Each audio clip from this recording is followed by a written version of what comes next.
Pengakuan sebagai pahlawan nasional adalah masalah yang sangat kontroversial dan dapat membagi opini publik. Bagi banyak orang, pengakuan tersebut dapat menjadi penghormatan atas kontribusi yang dianggap positif. Sementara bagi yang lain, itu dapat dianggap sebagai menciptakan narasi sejarah yang tidak akurat atau tidak sesuai dengan realitas yang mereka alami selama masa pemerintahan Soeharto. Debat ini mencerminkan kompleksitas dalam menilai kepemimpinan politik dan sejarah seseorang dalam konteks masyarakat dan negara tertentu. Berikut beberapa argumen yang sering dikemukakan oleh mereka yang menentang pengakuan Presiden Soeharto sebagai pahlawan nasional. Yang pertama yaitu diktator otoriter.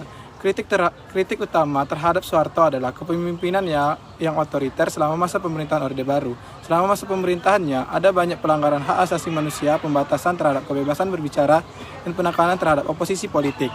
Yang kedua yaitu korupsi dan nepotisme. Ada tudingan serius terhadap Soeharto dan keluarganya terkait korupsi dan nepotisme. Keluarganya dikatakan mendapat keuntungan ekonomi yang besar selama masa pemerintahannya, sementara rakyat biasa mengalami kesulitan ekonomi. Yang ketiga, penindasan terhadap perlawanan selama masa pemerintahannya. Soeharto dianggap melakukan penindasan terhadap perlawanan dan gerakan pro-demokrasi, termasuk tragedi seperti peristiwa Trisakti dan peristiwa Semanggi. Yang keempat yaitu kontroversi dalam sejarah. Ada banyak kontroversi dalam sejarah dan versi yang berbeda tentang peran Soeharto dalam sejarah Indonesia, termasuk bagaimana dia berkuasa setelah kudeta terhadap Presiden Soekarno. Yang kelima yaitu kemungkinan propaganda politik. Pengakuan sebagai pahlawan nasional sering dikaitkan dengan alasan politik atau upaya untuk merevitalisasi pengaruh keluarga Soeharto dalam politik Indonesia. 6. Yaitu kritik internasional. Di tingkat internasional, Soeharto juga mendapat kritik tajam terkait pelanggaran hak asasi manusia dan penyalahgunaan kekuasaan selama masa pemerintahannya. 7. Kendali terhadap pers dan kebebasan berbicara. Selama masa Orde Baru, kebebasan pers dan kebebasan berbicara dibatasi secara signifikan. Kritik terhadap pemerintah seringkali dihukum atau ditekan. Dan ini menimbulkan keraguan tentang komitmen Soeharto terhadap prinsip-prinsip demokrasi. 8. Kediktatoran dan otorisme Soeharto. Soeharto memerintah Indonesia selama lebih dari 3 dekade. Dan banyak yang melihatnya sebagai penguasa otoriter yang menciptakan iklim politik yang tidak memungkinkan partisipasi politik yang bebas dan adil.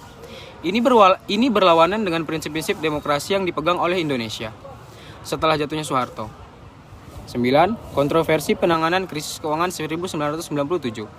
Penanganan krisis keuangan Asia pada tahun 1997 oleh pemerintahannya mengundang kritik karena dianggap tidak efektif dan merugikan rakyat biasa. 10. Kekuatan militer yang berlebihan. Pemerintah Soeharto juga dianggap memperkuat kekuatan militer dan mengintimidasi oposisi politik. Ini menyebabkan ketidakstabilan dan konflik di beberapa wilayah Indonesia, seperti Timur Timur. 11. Ketidaksetaraan ekonomi. Di bawah pemerintahan Soeharto, ada kesenjangan ekonomi yang signifikan di Indonesia. Banyak rakyat miskin dan pendating kecil yang terpinggirkan, sementara keluarga Soeharto dan kroni-kroninya memperoleh kekayaan yang besar. 12. Kontroversi seputar pemilihan umum 1997.